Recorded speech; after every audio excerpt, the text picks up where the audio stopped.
Hello, everybody. Welcome back once again. I would love to say that I'm coming to you from a far off beach or golf course somewhere. But once again, I'm still hunkered down in my basement as we're trying to prepare some good training videos for you. This video is going to go along with the video that we have previously done, the Writing an Impactful Work Program video. This video here is going to talk about how to set up a new grant and set that work program up on STARS and do all of this. So we're just going to get right into this. I think that this is going to be a nice short video, but anytime I think that, I end up going real long. So we'll try and keep that from happening this time. So where I'm going to start is I am going to share my screen here so that we can see. I'm already logged into STARS. And I am on the CSBG home screen. So in order for you to see some of the screens I'm going to be going into, I believe you have to have like the CSBG coordinator rights within STARS and some of this. Other parts of this are going to be view only for the agency staff, but I want to make sure people know. So before I go into with how to set up a grant, I want to we before we actually set up and start making the work programs in STARS, there's a little pre-work that maybe we need to do, especially whenever we're creating a brand new work program. If we're doing a work program that we've done before, we really already know what services and what outcomes are provided. But we get asked the question a lot of how do I know what services is in a work program or what outcomes are tied with services. And so I wanted to take just a couple minutes and show you where we can find that kind of glossary, for lack of better terms, here on STARS. So there's two different places that I look quite a bit, and it all depends on what you're looking for and how you're looking for it. So the first thing that we can do is we can click on Maintain Federal Categories and CSBG Work Programs. Again, this is from the CSBG home screen in STARS, which you get to by going to My Systems and just clicking on CSBG. So when we go into Maintain Federal Categories and CSBG Work Programs, we can see all the different work programs out here. You'll notice that, or all the different federal categories that are out here. You'll notice that some of these federal categories have expired, and that's because in 2018, as Roman Next Generation was coming out, we switched the federal categories from the old federal categories to the new ones, and so as a result of that, we expired the old categories in 2017 and created these new categories. So what you'll see here, for the most part, these are all the categories. One thing you may want to remember and look at, if you click on 2 down here, this is going to take you to Federal Category 10, which is Emergency Management Disaster Relief Programs. Really, this is a program I encourage all agencies to have written into their work programs. I've said that numerous times and will continue to say that. So what this program is you would use that for the disasters, for tornadoes, flooding, fires, things such as that. So I'm going to go back here to the front 9. You'll notice all of these, the first 8 are definitely tied to the federal categories. Now, when we get to 9, this agency capacity building, and actually even the 10 one, they are not actually federal categories, but they're things that we do here at the state and want to track a little bit separately. So one is the agency capacity building. That's where we stick in the training and technical assistance dollars that your agency receives. And then, as I mentioned before, the disaster programming. So let's say you're wanting to run, you're planning on running some sort of work program in the housing section. So if you come over here to the right, you can see the small arrow here next to the FCO4, and you can expand it out. So here's all the different work programs that we have set up in the housing section. Now these come straight from the feds, is where we gather all these work programs, or in the different service strategies that the federal government kind of lists out for us. You'll notice, and I talked about this whenever we were talking about creating impactful work programs. You'll notice that there's a housing payment assistance 1, a housing payment assistance 2, and a housing payment assistance 3. So the purpose of that is whenever we have the same work program, but it's basically doing the same services and outcomes, but we want to have 2 separate work programs for it, primarily because we have partners or other funding sources that we're reporting to also, and we want to keep these numbers separate and straight so we can report on them easier.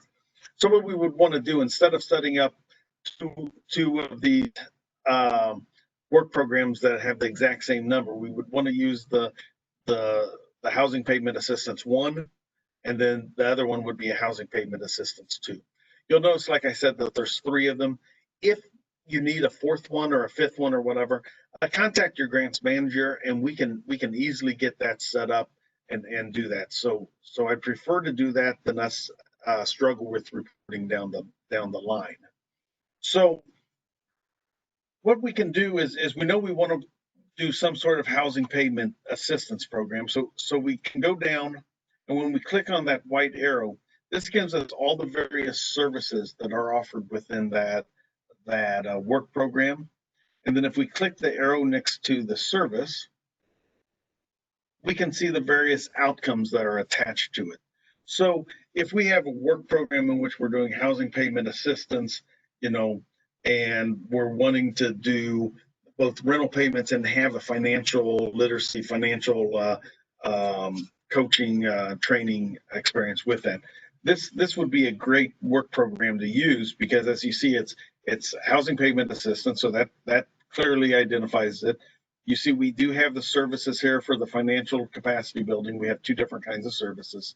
And then we have the rent payments, deposits, mortgage payments. And then we can look here at the outcomes. One thing I want to point out is, if you're wanting to do a work program, maybe there's 3 or 4 different services that you're doing as a part of that work program, but you're only seeing 2 or 3 listed on this sheet. If you contact your grant manager and you can copy me on that email, then we're going to be able to easily add that additional service or that additional outcome to a service if what you're wanting to track and how you're wanting to do it isn't listed here. So that's real easy for us to do. So make sure you contact us and talk about that type of thing.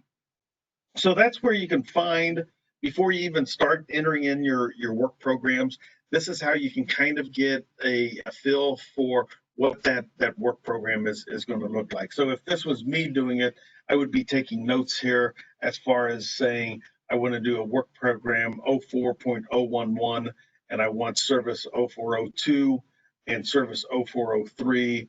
And on service 0402, I want to have this one of obtaining safe and affordable housing. I'd probably, if it was me and the agency has the capacity, I would probably use all 4 of these outcomes, because I just think it's great to be able to tell that story all the way out for 180 days. Housing in particular, just a real quick side note, this households that avoid eviction, those are people who are already in housing, and maybe they have an eviction notice, and we're trying to get them to maintain that housing. So we would give them that service. The households who obtain safe and affordable housing, those are houses primarily of people who don't have a household right now. They're homeless, even if that means they're couch surfing or living with relatives or in a shelter or something like that. Those are people that we've obtained safe and affordable housing for. The other one is we're avoiding them being evicted from their housing. And then how long we track that is 90 days or 180 days. So we have 3 different outcomes that we would be tracking on this.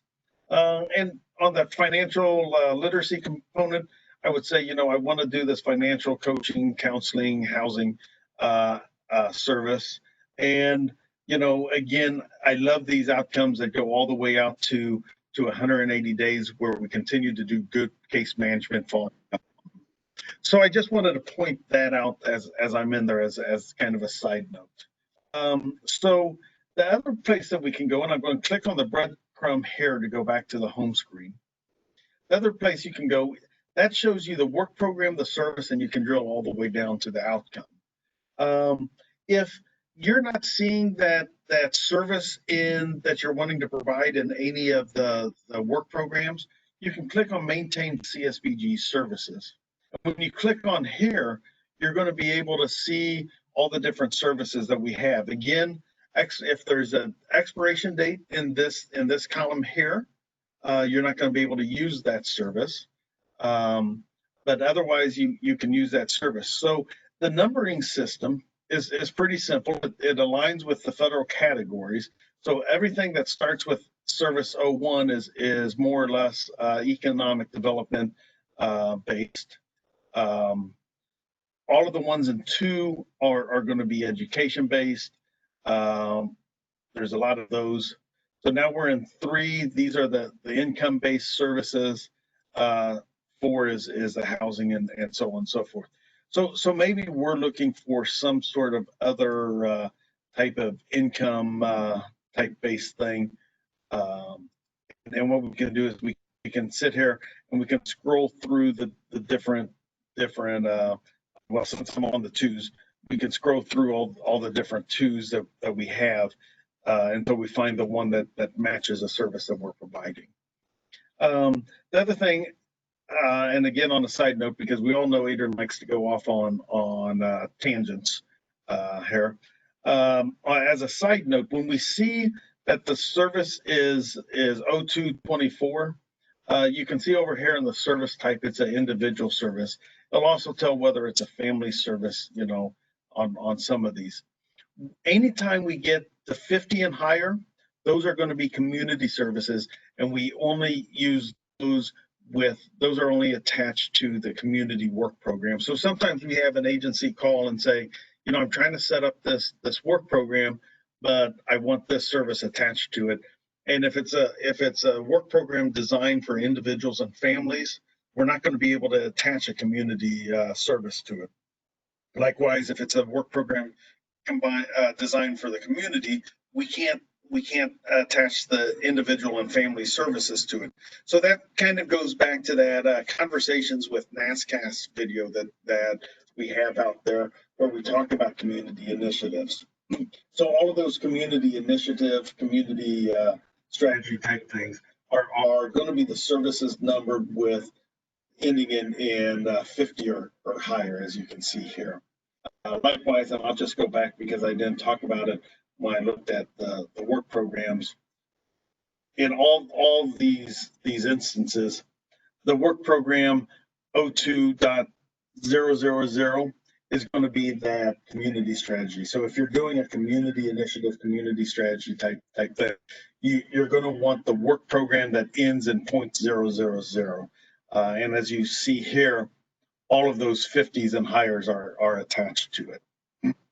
So that's how you can do the homework prior to setting up your grant to know what work programs and get that list of work program number, service number, outcome number, all kind of lined up. So whenever we go into this next step that I'm about to show you here, things will be nice and quick for you. So when we go to set up a new grant, and this is going to be kind of basic for a lot of you people who have already been setting up grants for a long time. Maybe this information is more geared towards the new individual. However, there's some new information I would like to make sure to share with people. So when we're setting up the new grant, so let's just say we're setting up this 2021 grant. So we would click Add Grant down here on the bottom. And for the funding agency name, you know, our funding agency is the Department of Commerce and Economic Opportunity, for those that didn't know what DCO stood for. The funding acronym is going to be DCEO. Now, you're not going to have, when you're doing this, you're not going to have those drop down boxes like I do. It's only because I have my system set up that autofill type thing, and I've typed it in so many times it pops up on its own. Unless you've done something like that, it may not be. So on the grant program, and this is very important. This is kind of something new that we've been trying to push out. So in order for us to get some really good reports and improve the reporting quality, it's important that we always name the grant program CSBG. So just four capital letters, CSBG. I know there's a lot of agencies that want to name it CSBG 2019, CSBG 2020. If on this grant program name, we just name it CSBG, that's really going to help us run statewide reports and look at it like that. This is also kind of a test to see how many of you guys actually are watching the videos prior to setting up the grants.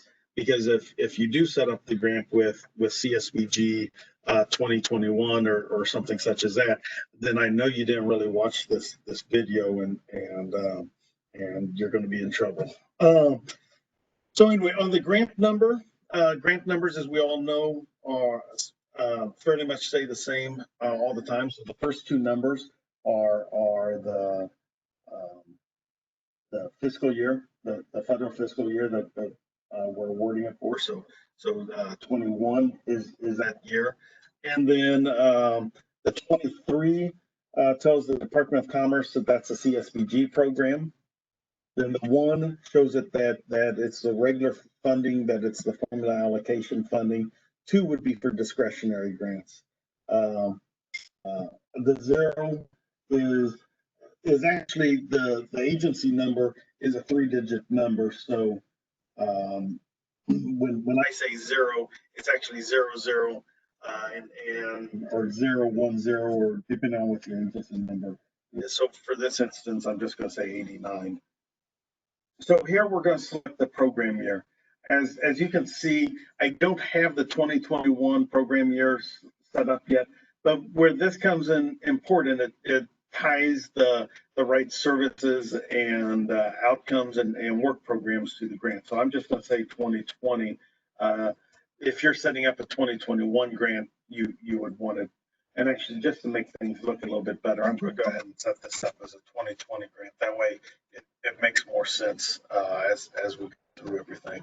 So this would be a grant for the year 2020, program year 2020.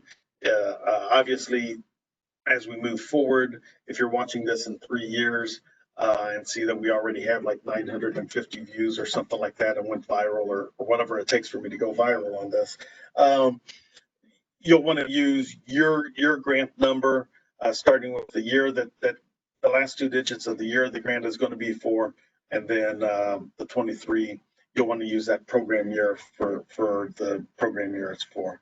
The effective date is always going to be January 1st of that year. And expiration date. So there's a couple different lines of thought on the expiration dates. So we have 2 different lines of thought. So the first line of thought is using the actual end of the grant cycle as it's going to be on your grant agreement, which is December 31st of the year that the grant expires. So what's going to happen if we use December 31st of 2020 on there is on January 21st or January 1st of 2021, all of your work programs and services and outcomes will no longer show up on any of your drop-down boxes whenever you're giving customers a service.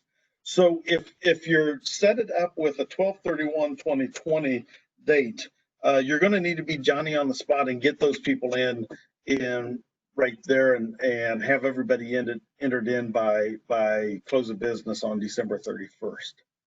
What a lot of agencies are doing is they're starting off by setting up this grant on the last day of January of the preceding year. So in this case, it would be January 31st of 2021. And what this does is that aligns with the date that 4th quarter report is due to us. So you should have all of your customers entered into the system by that January 31st of 2021. So that's aligns with that reporting date, and it also will allow you to have access to those drop-down boxes when you're giving services and outcomes to customers all the way up to January 31st, 2021. And then what these agencies are doing is, let's say they finish doing all of their input for the 2020 program year on January 14th. Once they do that, they go back in and they change that expiration date to January 14th. And then from January 14th on, those services and outcomes will no longer show up. So I'm going to go ahead and leave it January 31st of 2021 because I think that that's the best practice out there. And it's gonna keep you from calling your grant manager and saying, you know, I'm trying to finish up my grant, but none of my services or outcomes are showing, and they have to walk you through this, and then you say, oh, that's right, I forgot all about that. So we're going to go ahead and save that. What we see here is now we see and I like to point up my screen even though you guys can't see. I also sometimes adjust the screen thinking that I'm showing you a better picture of the screen, but neither of those I found really come out effective in the video. No matter how much I turn my monitor, you're not seeing the screen any better. But so now that we've got this work or this grant set up, the CSBG 2020 grant, and this is why we don't need to have the program year 19 or program year 20, is because it clearly states this is CSBG, it's for 2020, the effective date is January 1st of 2020, and I have until January 31st of 2021 to finish sticking in all of my customers. So now that we've got that, we want to click on CSBG, and that's going to allow us the opportunity to start entering in our work programs. And I'm just going to enter in some gobbledygook so that I can get through some of these screens to show you some of the things that I really want to talk about and address here. So to set up the work program, you'll click on Add Work Program. And the first thing you'll need to do is you'll need to have that list of notes that I talked to you about already from when we went through the federal categories and found the work program number, service numbers, and outcome numbers. You either want that, or if it's the same program that you've had from last year, you could have printed out the work program detail and have all of that stuff already available. So we're just going to go in and we're going to select a work program. So you'll see these are all the work programs that are available for the 2020 work program. Again, you can see that they're all numbered 1, 2, 3. And I think for the most part, you have to be a little bit careful because you see sometimes they're not all in a great order. We're working on trying to get these in a better order. So you can see here that the 06s are there's a 06 that's stuck here in the middle of the 01s. But for the most part, we try and keep them in numerical order. It doesn't always work though. So what we can choose now is, let's just go with that housing payment assistance program that we talked about, that 0401. So here, and I'd like to refer us back to that, the video on how to write impactful work programs, on how to fill out this summary, objective, agency activities, customer steps, methods of tracking, and all other funding sources. So this is where you're entering in all of that. I want to point out something else while I'm thinking about it. When you see this red asterisk, that's a required field that you're going to need to do in order for us to get you off of the screen. So on the summary here, you would type in whatever your summary is, objective, agency activity, customer steps, method of tracking. Again, I'm just going to talk about the method of tracking real quick. A lot of people like to write client files. Client files, again, is not a method of tracking. Client files is generally where that method of tracking is going to be found. Method of tracking could be sign-in sheets, vouchers, certificates of completion. I go through a number of them in the other video, so I won't go anymore. But we should be talking about those things. All other funding source, you'll notice, is not a required field. I think it's a good field for us to make sure and utilize more than what we have been. And this is where you would stick in who else is participating in this program with us, and the dollar amounts that they're participating. Generally speaking, I'd also, you also need to enter in your program support dollars, your client assistance dollars, your administrative dollars. Special dollars are only in the case of disaster relief and training and technical assistance. I believe it's now in the special category also. So we will save this. I hope your work programs will have more than just F's on it. So as I save it, I go back here, and now you can see that housing payment assistance work program has shown up.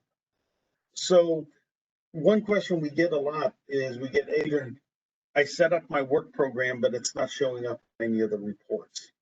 And the reason it doesn't show up on the reports is because it won't show up on the reports until there's a service attached to it and until there's an outcome attached to it. So the quickest way to see if that's the problem, if this total target number success, if that's a blank field and the target number served is a 0, that right there tells me that we don't have any services assigned to this work program yet. So we need to do that in order for it to show up on the reports. So to get that service and outcome attached to the work program, we'll click on services, and you'll notice that there's no services attached yet. So we'll want to click on add service right here.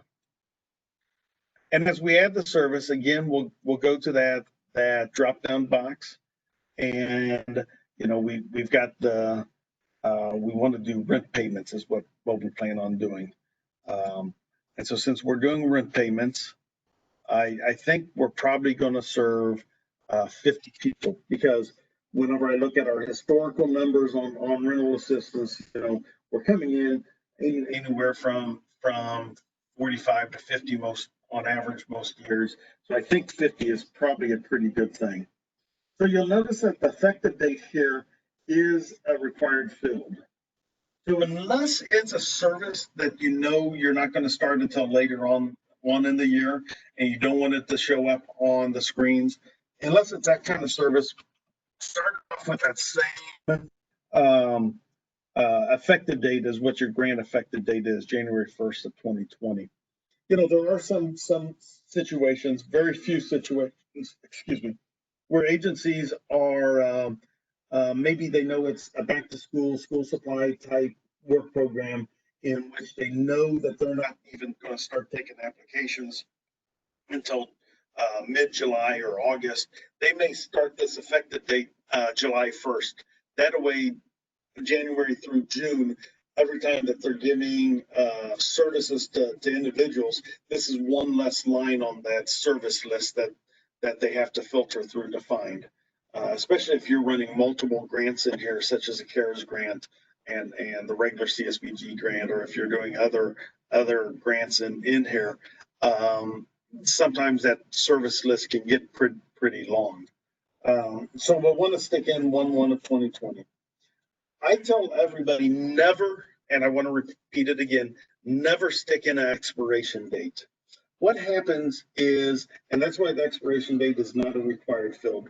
What happens is when STARS is looking at expiration dates or looking at services to populate those drop-down fields, it starts first with the outcome expiration date.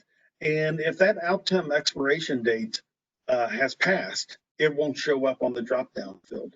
If the services expiration, if there's no outcomes expiration date, it looks at the service expiration date. If that service expiration date is already passed, it won't show up either. So if there is no service expiration date, then what it's going to do is it's going to look at the grant expiration date of January 31st of 2021. So therefore, you don't need this expiration date unless it's different than January 31st of 2021. The reason I advise people not to use that expiration date is, let's say you decided to have a December 31st, 2020 expiration date on the grant. January 1st comes along, you still haven't entered in all of your customers. Then not only are you going to have to go back and change the grant expiration date, you're going to have to change the expiration date on every one of your services and you're going to have to change the expiration date on every one of your outcomes in order for those to show up. So this way you'll just run off the expiration date of the grant and save a lot of time if you're trying to do something after the expiration date, because you need to get an application in. The other time that the only other time I would use an expiration date, or the only time I would use an expiration date, let's say in this rental assistance program, we only have X number of dollars set aside for it. And let's say in September, we've ran out of those dollars. And we don't want it again clouding up that long list of services that come on that outcome. Then I would go ahead and stick an expiration date on that. That way we know nobody is going to be given that service, and it's just one less service that we would look at. So in this case, I'm going to go ahead and move forward, and I'm going to save it. So now we can see that we have rent payments. We plan on targeting 50. It says zero outcomes, which means we have not set up any outcomes yet. We can see it's a family service. We can see that this activity in the work program is going to start January 1st of 2020 and has no expiration date. So to add the outcome, again, I just click on the Service 0403 outcomes. And just like we did for the service, we would click on Add Outcome. So on Add Outcome, now I can look and I see all of these different outcomes. So I want all 4 of these outcomes. So what I would do is I would first pick this one, and I would think, okay, these are people who avoided eviction. So those are people who are already in a house. They're going to have an eviction notice. I'm trying to help them maintain their house. I think out of those 40 people that I have, or 50 people that I think I'm going to serve, I think 40 of them are going to fall into this category. Again, I'm going to stick the expiration date of 1/1/2020. Or effective date, excuse me. Expiration date, I'm going to leave blank, and I'm going to go ahead and save it. So now I can go back in and I can add an additional outcome here. And these are people who obtained safe and affordable housing. So these would be people that are more in that homeless category, that we're getting safe and affordable housing category. And I think 10 of the customers I serve are going to fall into that category. 1/1/2020. And I'm going to save that here. So now you can see I've got 40 people that I think I'm going to help avoid eviction to. I've got 10 that I think that I'm going to obtain safe and affordable housing to for the first time. So now whenever I added another outcome, so this time I'm going to add the outcome of following up after 90 days. So now I'm back to that big group of 50 that I helped. So whenever I'm thinking about these outcomes, out of that group of 50, how many of them in 90 days are still going to be maintaining a safe and affordable housing thing? Knowing how difficult sometimes it is to transition from homelessness to safe and affordable housing in this manner, I think I'm probably going to lose 1 or 2 of those 10. So that's maybe 8 in that category. And whenever I look at those other 40 that I'm just paying their rent because they were close to eviction, I'm pretty sure that at least 3 of those people are going to backslide a little bit and be out of it. So whenever I do that math problem, I think I'm only going to have 45 people that out of those 50 people that are going to maintain that safe and affordable housing for 90 days.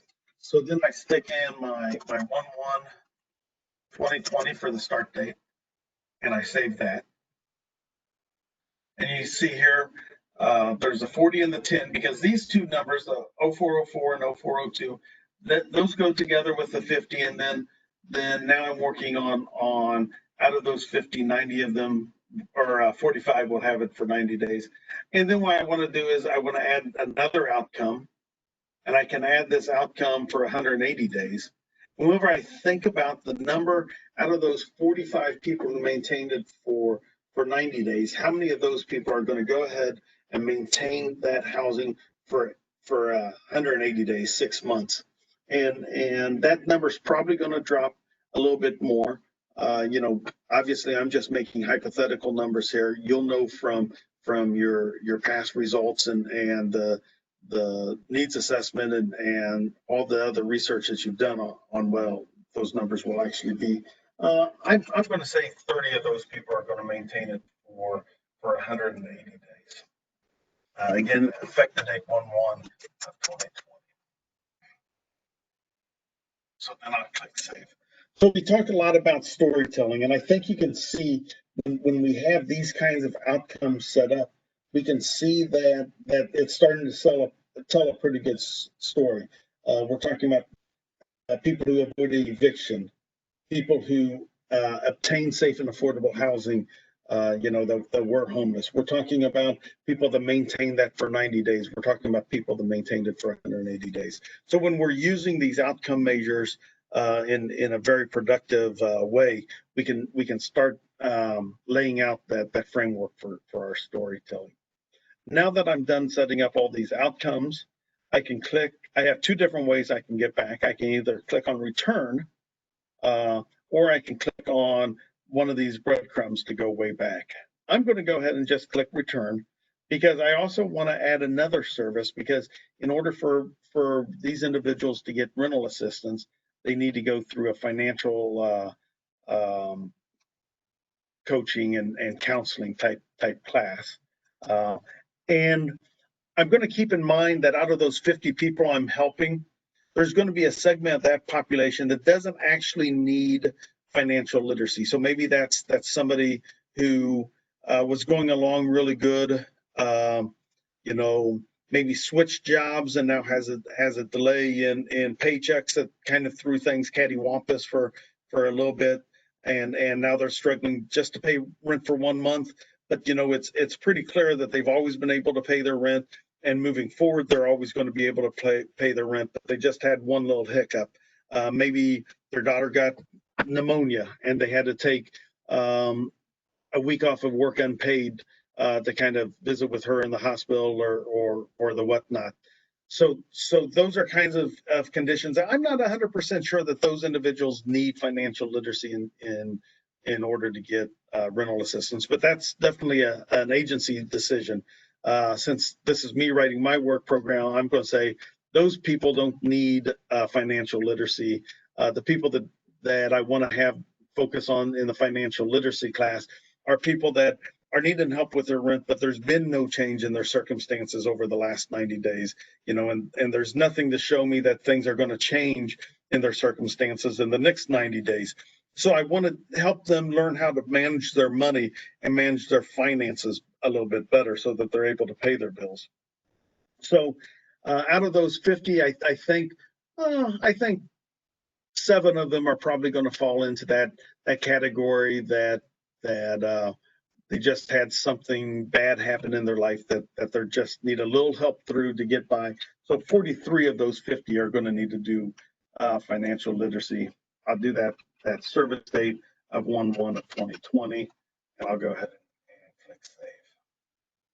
Then on here, we need to go back in and set up these financial, we need to set up these outcomes. I'm actually only going to set up this one outcome, which is people who engage with the community action agency and report to improve financial well-being. That's more or less just going through the course, getting a certificate or whatever it is that you're using as your method of tracking. You know, the 90 and 180 days, you're following up with them regularly, you know, talking to them about their finances and things such as that. So I think out of those 43 that are going to have to take the class, I think we're going to have 5 dropouts. So only 38 are actually going to make it on 1 of 2020, and there we go. So now you can see and on this one, I'm just going to use the breadcrumb to show you how we can use the breadcrumb to go back. So now you can see we're starting to do this nice little storytelling about all these people that we're helping. 50 people we're helping with rent. 43 of those same 50 we're helping in the financial coaching counseling area. We expect this 125 is a little bit of an inflated number. You actually have to go into the outcomes to understand what that 125 means. Since the financial coaching counseling is the only outcome in there is just one outcome, this number is representative of the number of people we're going to help. So as we go back, and this time I'm just going to hit return, you can see now this target number served and the target number success is listed. And we're ready to move on to set up our next work program. So we would just click add work program, and there we are. So on this, I'm just going to show you from here how you can use the breadcrumb to go all the way back to the home screen, and we're here. So with that, I wanted to keep this one kind of short, kind of simple on showing how you can set up a work program. I planned on it to be around 20-30 minutes, and you know, all my bosses told me, Adrian, you can't not talk for just 20 or 30 minutes. Everything's going to be longer than that. And I think for all except for one of those times, they have been correct. I've been over 30 minutes. I'm at 41 right now. So I'm going to go ahead and close up. I hope I get to see you all soon in the future. And if you have any questions on setting up a work program, feel free to reach out and contact your grant manager. Thank you very much for watching, and I'll see you later.